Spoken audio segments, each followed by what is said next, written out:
Salut à tous, on se retrouve pour l'épisode 3279 du Zap Image. On commence aujourd'hui en ce vendredi 25 avril avec des anniversaires et on commence tout d'abord avec une légende de l'équipe de France. Ancien défenseur, il s'agit de Raphaël Varane. Il fête aujourd'hui seulement ses 32 ans. Pourquoi je dis seulement? Parce qu'il a pris sa retraite. On sait qu'il y a des joueurs à 40 ans comme Cristiano Ronaldo, toujours en activité, lui à 32 ans. Il a dit stop l'été dernier. Il était du côté de Como, mais il a préféré arrêter. Après, il a eu pas mal de blessures. Donc n'oubliez pas que c'est un joueur qui a tout remporté dans sa carrière. Les plus gros trophées, les Ligues des Champions, il en a 4. Il a 4 Coupes du Monde des clubs, 3 Super Coupes d'Europe, 3 Ligas, 2 Super Coupes d'Espagne, une Ligue Cup, une FA Cup, une Coupe du Roi, une Ligue des Nations. Et bien évidemment, son plus beau trophée, certainement, la Coupe du Monde remportée en 2018. Bon anniversaire à Raphaël Varane. Et sinon, les autres anniversaires des joueurs en activité, eux, Kulusevski, milieu offensif suédois de l'équipe de Tottenham, il fête aujourd'hui ses 25 ans. 107, milieu offensif également, mais lui de Bilbao, il fête aujourd'hui ses 25 ans. Brice Samba, gardien de but du Stade Rennais, 31 ans. Ou par exemple, il y a Arthur Cabral, avant-centre du Benfica, il fête aujourd'hui ses 27 ans. Et aujourd'hui, on a appris la disparition, malheureusement, du kiné de Lecce, Graziano Fiorita, a tragiquement été retrouvé sans vie dans sa chambre d'hôtel. Donc ça, bien sûr, c'est une tragédie. Donc le match Atalanta-Bergame-Lecce, qui devait se jouer ce week-end, est logiquement reporté une date ultérieure. Donc on pense fort à lui, on pense fort également à sa famille.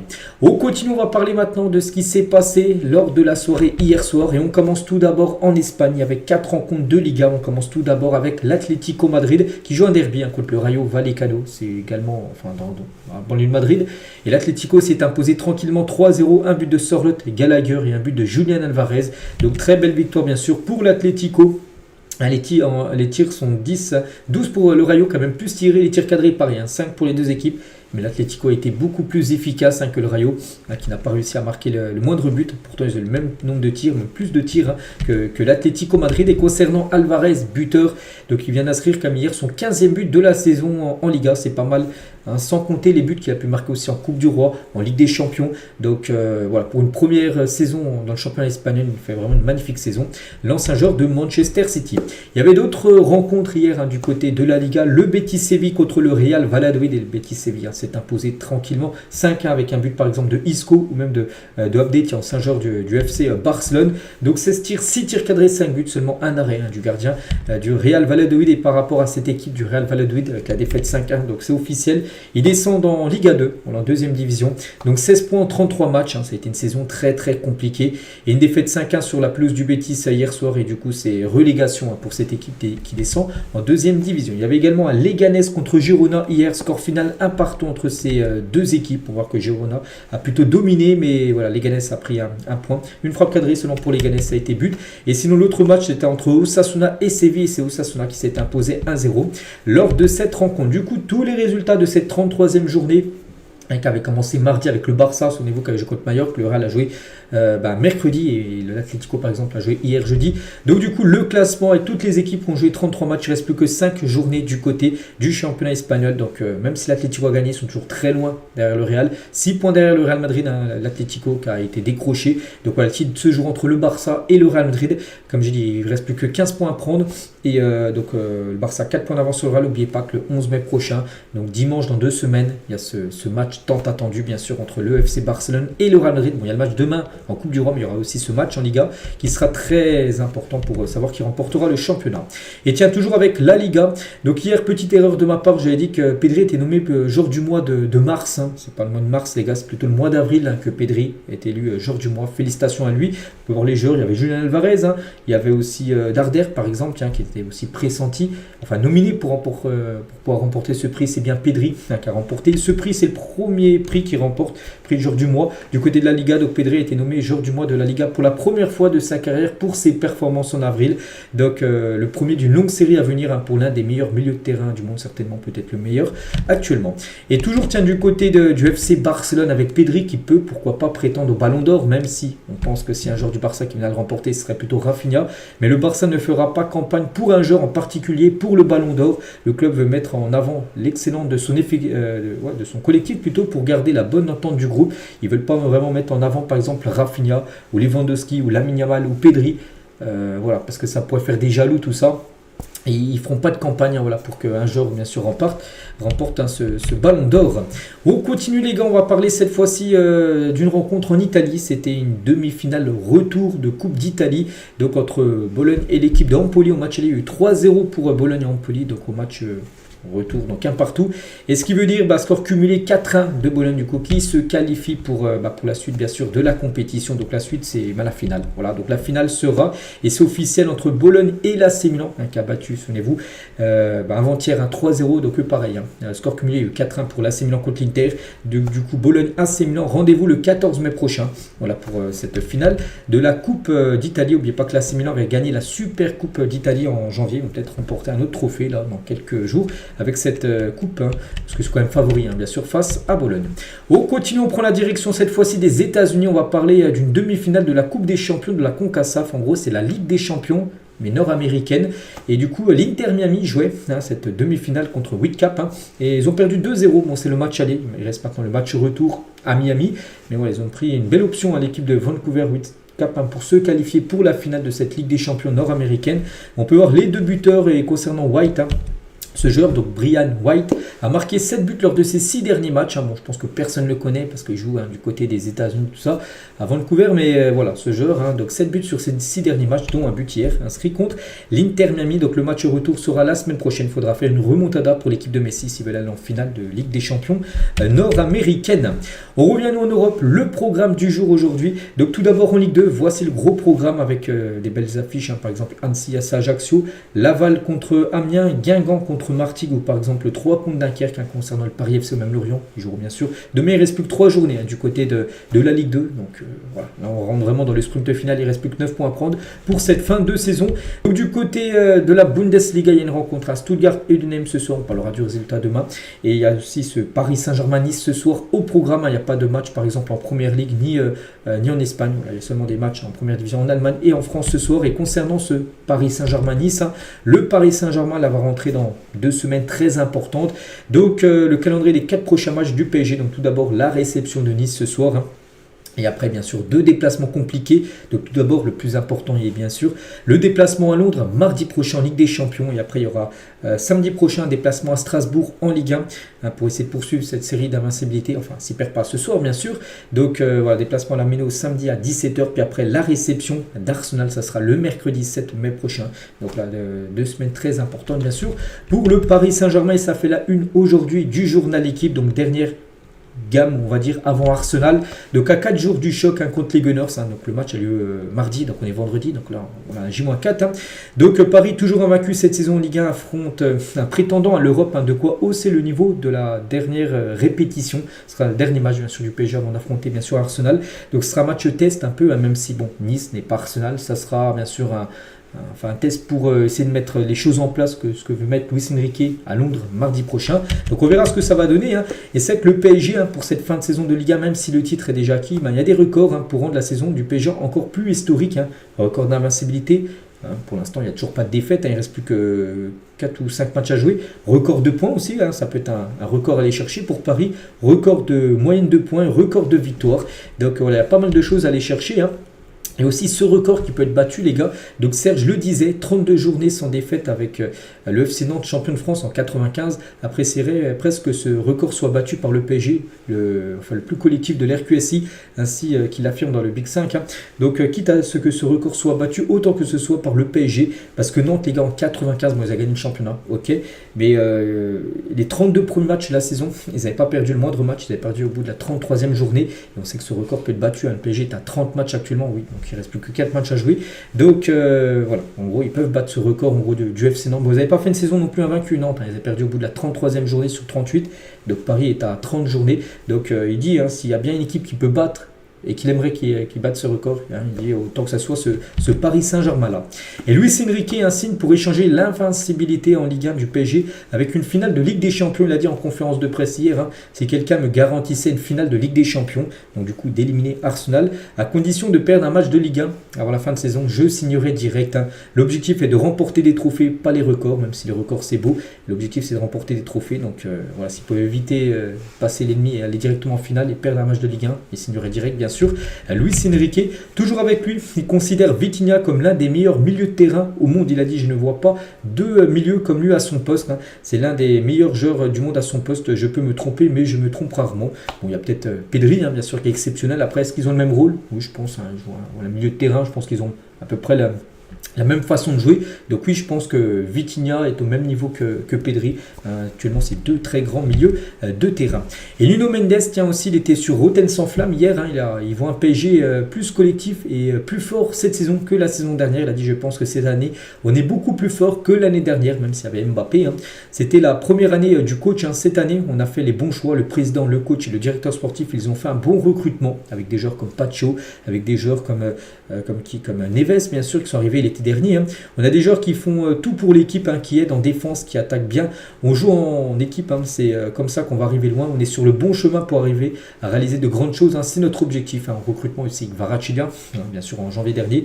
Donc voilà, pour Nuno Mendes, il trouve ce PSG beaucoup plus fort que celui de la saison dernière. Concernant la composition probable pour ce PSG Nice ce soir, donc ça pourrait ressembler à ça. Ce sera peut-être la compo qui sera peut-être utilisée. Il va peut-être mettre la compo ce soir qui sera utilisée à Londres mardi avec Donnarumma. Donc Hernandez, on pense que Nuno Mendes, les gars, sera peut-être là, il y a peut-être une rotation. Nuno Mendes sera certainement titulaire. Mais sinon, Pacho, Beraldo, Hakimi. Bon, Marquinhos pourrait souffler ce soir. Peut-être qu'il sera titulaire lors du prochain match. Donc, Maïlu, Zeremri, Doué et Barcola, Dembélé, Kvaratskhelia. Après, c'est seulement le compo probable. Il fera peut-être beaucoup bouger. Bon, je pense que le milieu de terrain, il bougera, bien sûr. Parce que Fabien Ruiz, Vitinha et Neves seront certainement titulaires contre Arsenal. Mais voilà, en attaque, ça pourrait être ça. Barcola, Dembélé, Kvaratskhelia. Peut-être Désiré Doué qui peut être à la place soit de Barcola, soit de Kvaratskhelia, on verra. Mais voilà, il va mettre pas mal de cadres ce soir, bien sûr, pour ce match contre Nice. Et n'oubliez pas que le Paris Saint-Germain est une des deux équipes actuellement encore en Europe qui peut réaliser le triplé. Donc il y a Paris, la Ligue 1 c'est déjà acquis, Ligue des Champions et bien sûr la finale de la Coupe de France. Et bien sûr le Barça aussi, donc en Liga premier actuellement, en Ligue des Champions demi-finaliste et en Coupe du Roi, finale qui dispute demain contre le Real Madrid. On va parler, on revient sur le PSG contre Arsenal. Et Arsenal a bien confirmé qu'il n'accordait que 2500 places au PSG pour la demi-finale aller de la Ligue des Champions ce mardi. Le club parisien qui en attend 3000, comme lors de la rencontre de phase de Ligue en octobre, a saisi l'UEFA parce qu'en gros, Arsenal, les gars, ils ont un parcage visiteur et normalement ils peuvent accueillir jusqu'à 3000 supporters. Il y a eu déjà un Arsenal Paris en octobre dernier, il y a eu 3000 supporters parisiens et là en gros ils vendent que 2500 places. Voilà, donc ça pose problème bien sûr. Et du coup, le PSG va saisir l'UEFA parce qu'ils veulent plus de supporters, que ça mette encore plus de bruit dans le stade. Et voilà, Arsenal a limité la jauge des supporters parisiens. Et du côté du PSG, ça passe pas. Et tiens, en parlant d'Arsenal, mais il y a pas mal d'années, il y a 21 ans, jour pour jour, Arsenal remportait la Première Ligue. Les Gunners, surnommés les Invincibles, n'avaient perdu aucun match lors de cette saison 2003-2004. Ils avaient fait une saison en plus Première Ligue. Première Ligue, on va pas se mentir, c'est beaucoup plus relevé que la Ligue 1. Ils jouaient des Chelsea, des Liverpool, tout ça. Ils avaient fait 26 victoires, 12 matchs nuls, mais surtout 0 défaite. C'est la seule équipe de l'histoire de la Première Ligue à réaliser une saison invaincue. Dans les autres championnats, par exemple, Leverkusen l'a fait en Allemagne. La Juve l'a déjà fait, bien sûr, en Italie. En France, toujours personne ne l'a fait. En Espagne, je ne sais pas si le Barcelone l'a déjà réalisé, fait une saison invaincue. Mais voilà, il y a 21 ans, c'était Arsenal qui réalisait cet exploit. On continue, on va parler cette fois-ci du Real Madrid et c'est une catastrophe. Hier en plus c'était mon titre, catastrophe pour le Real Madrid et ça se confirme les gars par rapport à Camavinga. Fin de saison pour Eduardo Camavinga, il est sorti sur blessure avant-hier lors du match contre Retafe et grave blessure, rupture complète du tendon de l'adducteur gauche pour Camavinga. Quand on lit des mots comme rupture complète, tendon, tout ça, c'est pas bon. Donc fin de saison, fin de saison pour lui.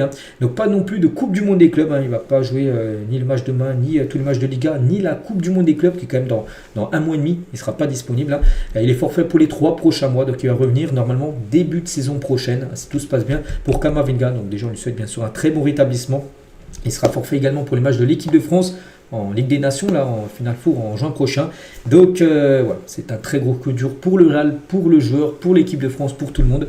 Bon rétablissement à lui. Et du coup, les joueurs un forfait pour la finale de la Coupe du Roi de demain, donc de côté Real, donc Carvajal, Militao, Camavinga, eux c'est sûr et certain. Mendy, on ne sait pas, il est très incertain. Voilà. Alaba aussi, il est incertain pour le match. Mais voilà, eux, c'est les trois, c'est sûr. Hein. Et du côté du FC Barcelone aussi, des joueurs où c'est sûr 100% qu'ils ne sont pas là. Lewandowski, Baldé, Casado, Bernal et Ter Stegen. Ter Stegen peut être dans le groupe, mais il ne goalera pas. Ce sera Chesney, bien sûr, qui sera le gardien titulaire demain. Toujours avec le Real Madrid, on revient sur le match contre Retafe avant-hier. Le Real s'est imposé 1-0 grâce à Arda Güler. Et Ancelotti charge Endrick en conférence de presse. Il a dit il ne doit pas faire ça, ce n'est pas un club de théâtre. Qu'est-ce qui se passe en gros? Donc Ancelotti, à propos du match d'Endrick, il a dit donc il a eu deux opportunités. Donc la première, il ne pouvait pas faire mieux que ce qu'il a fait. Et la seconde, il était peut-être hors jeu, mais il ne peut pas tenter ce genre de choses. Il est jeune, il doit apprendre, il doit tirer le plus fort possible et ne pas faire de coups de théâtre. Les coups de théâtre n'existent pas dans le football. Donc le coach du Real Madrid a fait référence à un lob raté en duel face au gardien adverse. Même s'il est hors jeu, imaginez, il n'aurait pas été hors jeu, il aurait tenté ce lob raté. Et ben voilà, ça peut coûter des points bien sûr au Real. Donc il dit en gros qu'il doit frapper fort. Il n'est pas au théâtre, il ne doit pas tenter des gestes un peu bizarres. Il a un peu remis Endrick à sa place, Carlo Ancelotti. Et en parlant de ce jeune Endrick, on sait un joueur qui joue quand même très peu du côté du Real. Bon, il avait joué parce que Mbappé était forfait, si Mbappé était présent, il aurait été certainement sur le banc. Et Endrick est ouvert à un prêt cet été pour avoir plus de temps de jeu. Voilà, il devrait partir. Son objectif, c'est de jouer la Coupe du Monde avec le Brésil l'été 2026. Et c'est que s'il reste au Real en jouant très peu, en ayant très peu de temps de jeu, il ne sera pas convoqué. C'est pour ça qu'il aimerait partir ailleurs en prêt, jouer beaucoup pour disputer cette Coupe du Monde. Et il y a le RB Leipzig en Allemagne, les gars, qui prépare une offre pour Endrick, qui ouvre la porte à un prêt. Voilà. Pourquoi pas Endrick en Bundesliga en prêt, sans option d'achat, ça peut être totalement jouable pour le joueur et pour le Real et pour le club allemand. On va parler de Vini Junior. Donc ces derniers jours, il y avait des rumeurs par rapport à Vini, les gars, qu'il avait choisi de prolonger son contrat du côté du Real. On apprend d'après The Athletic que l'entourage de Vini a démenti les rumeurs d'une prolongation de contrat avec le Real Madrid. N'oubliez pas que Vini est en fin de contrat en 2027, encore 2 ans. Donc si Vini devait quitter Madrid, on ne sait jamais, il y a toujours l'Arabie Saoudite qui tente toujours tout pour essayer de le signer. Et le président du club, Pérez, voudrait qu'Erling Haaland le remplace. Voilà, ça serait le gros objectif si Vini venait à partir, j'en sais rien. Bon, peut-être pas, je ne le vois pas partir là l'été là, mais imagine l'été 2026. L'objectif du Real sera de recruter Erling Haaland, voilà, du côté du Real Madrid. On pense qu'Mbappé après sera ailier gauche et Erling Haaland sera le numéro 9 parce que là, actuellement Mbappé n'est pas un 9, pas un 9 pur. Lui, Haaland est un 9 pur et ça pourrait faire mal de voir Mbappé, Haaland et pourquoi pas Rodrigo, ailier droit, si Vini venait à partir. Donc voilà. Bon, je pense pas que ça sera cet été, bien sûr qu'Haaland arrivera, mais l'été prochain, pourquoi pas. Toujours tiens du côté du Real, un joueur qui pourrait venir, même si on ne sait pas, parce qu'il y a pas mal de clubs de première ligue intéressés, c'est Hutsen, donne sa priorité au Real Madrid pour cet été. Voilà, le défenseur espagnol. Il y a des clubs comme Manchester United, Chelsea, Liverpool qui s'intéressent à lui, mais lui donne sa priorité au Real Madrid, le défenseur espagnol. Et toujours avec le Real, il y a toujours pas mal d'infos concernant ce club. Le Real devra payer 8 millions d'euros pour recruter Xabi Alonso parce qu'on sait qu'Ancelotti joue sa place. Peut-être là, tiens, c'est les 2 derniers jours d'Ancelotti. Demain, s'il y a défaite, imaginez, je sais pas, une humiliation. Un dernier Classico, les gars, en janvier dernier, il y a eu 5-2, je crois, pour le Barça. Le match avant, il y a eu 4-0. Imaginez, demain, il y a un 4-0 pour le Barça contre le Real. Là, ce serait bien sûr une humiliation. Et Ancelotti, les gars, il ne restera pas. 2 heures après le coup de sifflet final, il sera licencié. Donc voilà, pour faire venir comme Xabi Alonso, encore un contrat bien sûr côté de Leverkusen, il faudra débourser 8 millions d'euros de la part du Real Madrid. Et toujours tiens avec le Real avant cette finale demain bien sûr de Coupe du Roi, à 22h, le coup d'envoi demain à Séville, la finale. Donc le Real Madrid TV vient de mettre en ligne une vidéo sur l'arbitre de la finale de la Coupe du Roi. Ricardo de Burgos, voilà cet arbitre. En gros, ils ont sorti une compile de ces matchs. Et en gros, quand il arbitre, on peut voir à la droite 64% de victoire quand il arbitre le Real et 81% de victoire pour le Barça quand il arbitre. Et voilà, le Real, on a l'impression qu'il met déjà pression sur l'arbitre pour qu'il soit peut-être en faveur de demain. On ne sait pas parce que voilà, c'est un peu bizarre de sortir une vidéo sur l'arbitre du match d'une finale le lendemain. Voilà, c'est peut-être pour mettre une pression tout simplement sur l'arbitre, donc on ne sait pas, on espère juste qu'il soit bon cet arbitre demain, espagnol encore, on pense beaucoup de boulot. Et concernant les derniers aussi, Real Madrid-Barça, mais en finale de Coupe du Roi, parce qu'il n'y a pas eu énormément non plus de finales, des fois ils s'affrontent, la dernière par exemple c'est en 2014, vous voyez pas comme les 2 dernières finales entre le Real et le Barça, les 2 ont été gagnés par le Real Madrid, 2014 victoire 2-1 et en 2011 une victoire 1-0, la dernière fois que le Barça a gagné contre le Real en finale, c'était il y a 35 ans, c'était en 1990, le Barça a gagné 2-0 en finale. Bon, ils peuvent s'affronter aussi des fois en quart, en demi, mais là on prend seulement les finales Classico Coupe du Roi. Et on peut voir quand même que le Real Madrid a plus gagné. Bon, ça se joue à rien, ça se joue à 4 victoires pour le Real et 3 victoires pour l'équipe du Barça, mais le Real reste sur les 2 dernières finales remportées. On continue avec toute autre chose, les gars. On va parler de ce joueur, légende du football anglais. Jamie Vardy va quitter Leicester. Et ça, c'est un sacré événement, les gars. Donc, 38 ans, il va quitter Leicester cet été après 13 ans au club. C'est lui qui l'a annoncé. Il a fait une petite vidéo qu'il a postée sur son compte Instagram pour dire en gros voilà, que c'était fini. 13 ans passés au club, c'est fini pour lui. Donc Leicester, n'oublie pas, descend. Hein. Ils étaient montés la saison dernière, ils redescendent, hein, c'est officiel. Donc Jamie Vardy, hein, c'était Leicester. Et Leicester, c'était Jamie Vardy, 494 matchs du côté de Leicester. Il a marqué 198 buts, il a gagné la Première Ligue en 2016, une saison incroyable. Une FA Cup, un Community Shield, 2 Championship, hein, donc 2 championnats anglais, deuxième division, dont celui de la saison dernière où ils sont montés en PL cette saison. Il a fini comme 8e au Ballon d'Or une saison en 2016, soulier d'or Première Ligue en 2019-2020, meilleur joueur de PL 2015-2016, donc ça avait été bien sûr l'année du titre, hein. 4 fois élu joueur du mois en Première Ligue et footballeur FWA de l'année 2015-2016, l'année du titre également pour Leicester. Donc voilà, hein, c'est une légende comme du football anglais. Jamie Vardy, donc voilà, tous les trophées qu'il a pu remporter, c'est pas mal, hein, parce qu'il a quand même évolué à Leicester. On ne parle pas de Chelsea, on ne parle pas de City ou d'United, des équipes qui gagnent beaucoup de trophées. Mais voilà, en tout cas, il y a quand même un sacré palmarès. Hein. Jamie Vardy, lui, qui avait fini quand même 8e au Ballon d'Or par rapport à sa magnifique saison. Il avait remporté le titre, il a fini comme le top 10, bien sûr. Un classement Ballon d'Or. Hein. C'est la seule fois où il a été nommé dans le top 30, sinon jamais il était dans le top 30. La seule fois où il a fini 8e. Et Jamie Vardy, hein, qui a quand même fait ses débuts à 27 ans en Première Ligue. Hein. Parce que regardez, donc là, il arrête à 38 ans. Bah, 27 ans, avant 27 ans, il n'avait jamais joué en Première Ligue. Il jouait dans une division inférieure en 2e, 3e, 4e division. Il y a 27 ans, les gars, mais il a déjà marqué plus de buts en Première Ligue que tous ces joueurs. Drogba, Ronaldo, Suarez, Lukaku, Mané ou même Van Nistelrooy. Alors qu'il a commencé sa carrière en Première Ligue à 27 ans. Jamie Vardy, on se souviendra toujours de ce duo, hein, qui est formé bien sûr avec l'Algérien Riyad Mahrez. On continue avec toute autre chose et officielle. Victor Valdés est le nouvel entraîneur du Real Avila, donc une équipe de D4 espagnole, l'ancien gardien du Barça.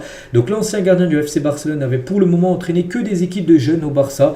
Donc il a donc signé un contrat avec le Real Avila, jusqu'en 2027 et dirigera son premier entraînement cet après-midi. Voilà, donc on lui souhaite bonne chance dans sa nouvelle carrière d'entraîneur à Victor Valdés. Toujours du côté du Barça, on va parler de Marcus Rashford, rêve toujours de rejoindre le FC Barcelone. Actuellement, il est prêté par Manchester United à Aston Villa, mais lui, son projet, c'est d'aller au Barça. Déjà en janvier dernier, il a failli venir si Fati partait. Bon, Fati est resté, donc du coup, il n'est pas venu. Mais l'été prochain, on pense que Fati partira et peut-être son rêve pourrait se réaliser. Marcus Rashford en Espagne du côté du FC Barcelone. Enfin, lui, c'est ce qu'il souhaite. On va parler de plein d'autres infos, les gars. On va parler cette fois-ci d'Ousmane Dembélé qui intéresse 4 clubs en Première Ligue, dont Arsenal, Chelsea, Liverpool et Manchester United. Donc, je ne vous cache pas, je ne vois pas le PSG, enfin, même lui partir du PSG ou le PSG le vendre. Mais voilà, c'est le mercato. Des clubs peuvent être intéressés pour n'importe quel joueur. Voilà, toutes ces équipes sont intéressées par Ousmane Dembélé. Toujours du côté du Paris Saint-Germain, on va parler aussi du jeune Axel Tapé, un jeune joueur de 17 ans qui a déjà joué quelques fois avec l'équipe première parisienne, hein, souvent en Coupe de France. Hein. Donc il ne signera pas son premier contrat professionnel au PSG parce qu'il avait un contrat aspirant, c'est un contrat jeune. Et du coup, il n'y aura pas de contrat pro pour lui. Donc il va partir, hein. C'est dommage. Hein. Donc Tottenham, parce qu'il a été formé au centre de formation du PSG, il va partir libre. C'est dommage. Bon, bref, Tottenham pousse pour récupérer le jeune parisien. Leverkusen est également bien positionné pour s'offrir le joueur gratuitement. Mats Hummels pourrait faire son retour au Borussia Dortmund. Actuellement, il est du côté de l'AS Roma. Mats Hummels, hein. Et en fin de contrat, il va partir, hein, de l'AS Roma dans 2 mois et 5 jours exactement. Et il devrait signer juste un contrat peut-être de 3 semaines. Hein. Tu peux signer un contrat de 3 semaines juste pour jouer la Coupe du Monde des clubs qu'il devrait disputer. Puis dès que c'est fini pour Dortmund, la Coupe du Monde des clubs, et ben, il partira. Voilà, en gros, il devrait revenir du côté du BVB, juste jouer quelques matchs. Désolé. On va parler de Kim Min-jae, donc défenseur sud-coréen de l'équipe du Bayern, et plusieurs clubs d'Arabie Saoudite suivent de près Kim Min-jae. Donc le joueur ne fait pas partie des intransférables du Bayern. Il y a des joueurs intouchables au Bayern, des joueurs comme Musiala, que le Bayern bien sûr va le garder encore longtemps. Mais lui les gars, il peut partir, hein, et il pourrait filer peut-être en Arabie Saoudite parce qu'il y a quelques clubs bien sûr intéressés par lui. On va parler de Mahmoud Dahoud, hein, pourrait quitter Francfort cet été. Il n'entretient pas de bonnes relations avec son coach. Je ne sais pas c'est qui le coach de Francfort, je ne l'ai plus en tête. Bon bref, il pourrait quitter ce club allemand. On va parler de Liverpool et prêt à mettre 115 millions d'euros pour Milos Kerkez, un défenseur hongrois, et Dean Huijsen, qu'on parlait tout à l'heure que lui donnait plutôt sa préférence au Real. Mais Liverpool est également intéressé. Donc les deux joueurs de Bournemouth ont une clause libératoire chacun de 55 millions d'euros pour Kerkez et 60 pour Huijsen. Et Liverpool serait prêt à lever les clauses des deux joueurs et les faire venir du côté des Reds. On va parler de cette pépite algérienne Ibrahim Mazza. J'ai déjà parlé quelques fois. Il joue du côté du Hertha Berlin. Donc c'est un joueur né en 2005, hein, donc il est tout jeune. Il a 20 ans. Donc il va signer au Bayer Leverkusen pour environ 10 millions d'euros. Bon, c'est pas encore officiel, mais voilà, Bild, hein, c'est un journal très sérieux allemand qui dit ça. Donc ça devrait se faire là très prochainement. Il devrait évoluer à Leverkusen. Le PSG veut recruter Manu Koné cet été. L'AS Roma ne souhaite pas le céder, hein, il souhaite le conserver, mais si le PSG fait une belle offre, hein, bien sûr, ça pourrait faire céder. Bien sûr, l'AS Roma, et le joueur serait pour, hein, bien sûr, de venir jouer du côté de Paris. Concernant Aymeric Laporte, j'en parlais il y a quelques jours avec l'Olympique de Marseille, c'est bien confirmé hein, que Aymeric Laporte figure bien dans la shortlist de l'OM pour le prochain mercato en cas de qualification en Ligue des Champions saison prochaine. Ah, ça, voilà, c'est ce qu'il veut, hein. Bien sûr, Aymeric Laporte, s'il n'y a pas le LDC, il ne viendra pas. Bon, bref, l'OM pourra avoir un mercato très qualitatif hein, en jouant la Ligue des Champions, parce que bien sûr, en jouant la Ligue des Champions, tu peux attirer de grands noms, dont Aymeric Laporte qui pourrait débarquer à Marseille. Thomas Partey pourrait finalement rester à Arsenal, lui qui est en fin de contrat, tiens, dans 2 mois et 5 jours.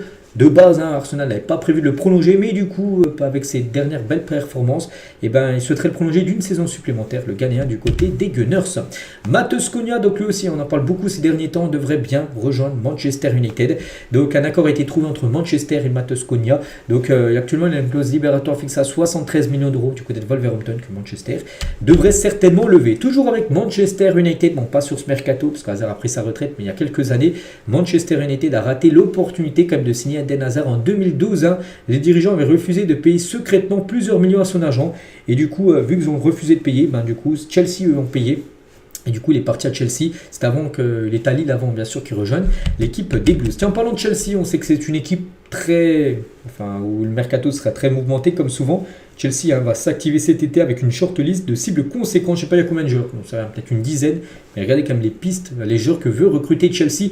Et ils sont capables de faire tout le monde, hein. Surtout quand on sait qui est Chelsea.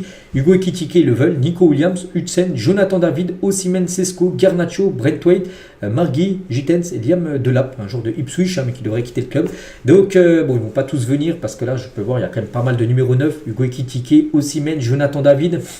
Même Liam Delap est aussi attaquant, ils ne vont pas recruter 5 numéro 9 alors qu'il y a déjà Nicolas Jackson, il y a déjà quelques numéros 9 du côté de Chelsea.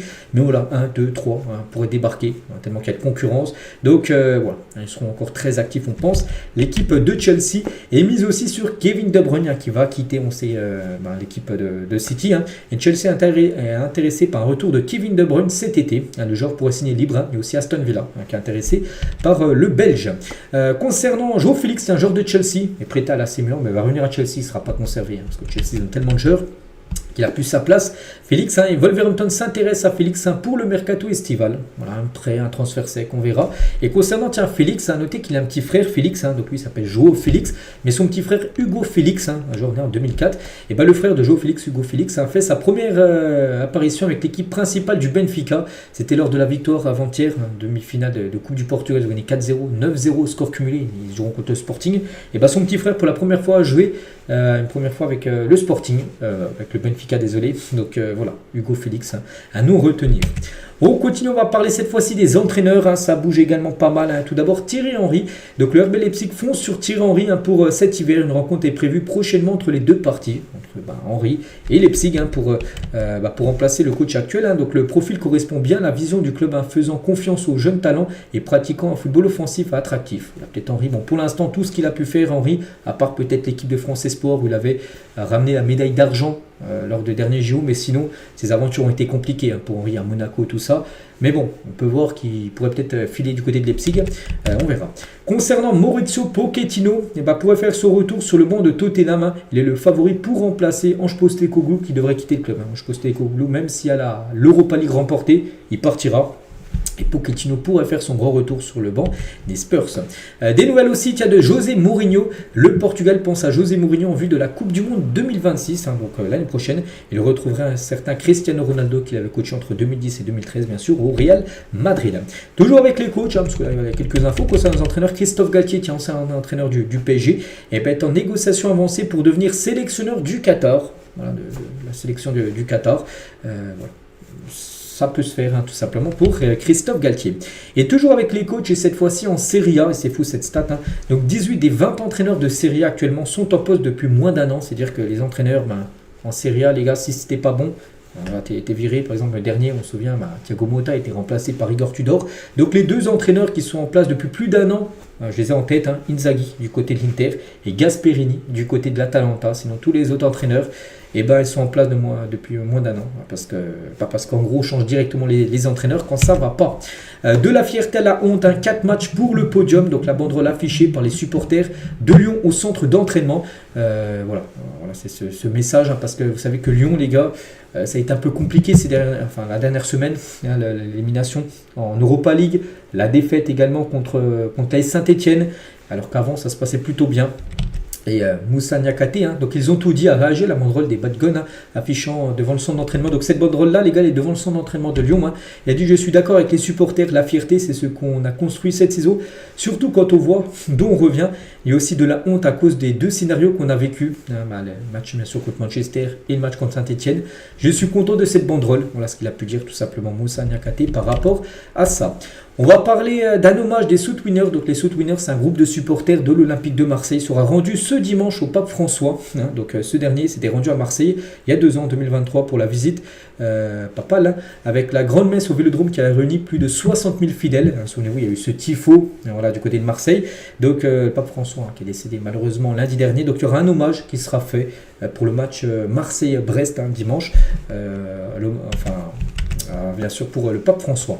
On va parler de Christian Mawissa, va payer cher son retard à l'entraînement, parce que quand tu arrives en retard à l'entraînement, du côté de Monaco, ils ont fait en gros une petite roue, et en gros tu tournes la roue et tu dois payer un truc.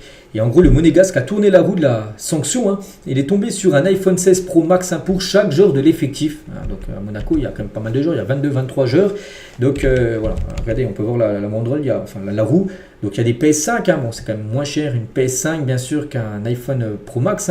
Un iPhone Pro Max, je pense que ça doit être au moins 1000, c'est le dernier télé iPhone, donc je pense que c'est au moins plus de 1000 euros. La PS5, on va dire c'est 500 euros. Bon bref, il est tombé peut-être sur le truc le plus cher. Donc ça va peut-être lui faire, je sais pas, peut-être 30-40 000 euros à payer, parce qu'il est tombé sur cette roue-là, parce qu'il arrive en retard. Et quand tu arrives en retard du côté de Monaco, tu as une roue à tourner. Donc voilà, mauvaise nouvelle pour Christian Mawissa. Marc-André Ter Stegen est de retour, donc le gardien s'est entraîné normalement, il devrait avoir le feu vert pour voyager avec l'équipe pour le match demain bien sûr contre le Real Madrid. Il devrait être le gardien numéro 2, bien sûr, le gardien titulaire sera bien sûr Chesney. On va parler d'un coup dur pour Hassan Diao, et c'est officiel, il est forfait jusqu'à la fin de saison suite à une fracture au pied. En plus on sait qu'il était très bon là depuis son arrivée en janvier dernier du côté de Como. Donc arrivé cet hiver contre 12 millions d'euros, il avait marqué 8 buts et délivré une passe D en 15 matchs de Serie A avec Como. Sa durée d'indisponibilité est estimée à 2 mois. Donc en gros forfait jusqu'à la fin de saison, lui souhaite bien sûr un très bon rétablissement. Et là plutôt dans le sens inverse, un joueur blessé qui revient, c'est Amad Diallo qui devrait reprendre l'entraînement la semaine prochaine avec Manchester United et prépare au mieux bien sûr cette fin de saison. Manchester mise seulement sur bien sûr l'Europa League, parce que la Première Ligue, ils sont déjà surmatenus, mais ils sont trop loin, ils ne jouent plus rien en Première Ligue. Ils vont jouer et essayer de gagner bien sûr cette Europa League et être qualifiés la saison prochaine en Champions League. C'est nous qui payons cette erreur, donc Didier Digard, donc l'entraîneur du Havre, qui a fait part de son mécontentement et de son incompréhension concernant les décisions arbitrales survenues lors de Saint-Etienne-Lyon, des décisions qui impactent la mission maintien du club doyen. Pourquoi ? Parce que le Havre qui joue son maintien, et Saint-Etienne aussi. Saint-Etienne a pris 3 points avec la victoire bien sûr contre Lyon. On sait que s'ils auraient pris le carton rouge de Stassen, il n'aurait pas marqué le deuxième but, ils auraient certainement peut-être perdu même le match contre Lyon, quand ils jouent avec un joueur en plus une bonne partie du match. Donc pour le Havre, ceux qui payent c'est cette erreur en gros, parce que Saint-Etienne a repris des points sur l'équipe du Havre. La finale de la E-Ligue 1, donc c'est sur FIFA, donc opposera le LOSC au FC Lorient. Voilà, donc il y a un championnat cette saison et la finale ce sera ça, donc Lille-Lorient, donc aura lieu ce lundi, donc là dans quelques jours à 18h30 au théâtre du Gymnase du côté de Paris. Et on finit les gars cet épisode d'aujourd'hui avec quelque chose qui pourrait changer par rapport à la Ligue des Champions. Voilà, d'après Sport Bild, les 3 règles que l'UEFA veut mettre en place pour la Ligue des Champions. Donc tout d'abord, suppression des prolongations, sauf pour la finale. Donc actuellement, vous savez qu'il y a les prolongations, tout ça. Et ça pourrait être suspendu. Donc en gros, s'il y a 2 matchs nuls, on va dire match aller, match retour, ce serait directement tir au but. Pas de prolongation. Bon, pour l'instant, c'est pas encore officiel, mais c'est quelque chose que l'UEFA envisage de mettre en place, sauf pour la finale où là il pourra avoir des prolongations.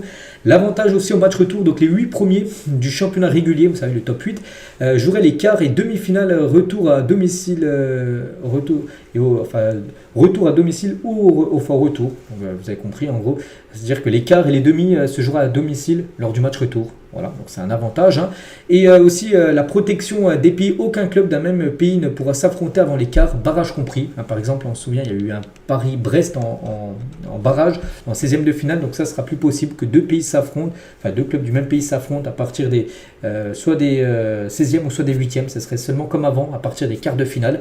Voilà, en gros, ce que pourrait essayer de changer peut-être l'UEFA pour les prochaines éditions de la Ligue des Champions. Et on finit avec ça. Donc voilà les gars ce qu'il y avait à dire. J'espère que ça vous a plu. Donc nous on se retrouve bien sûr demain pour le prochain numéro. À demain.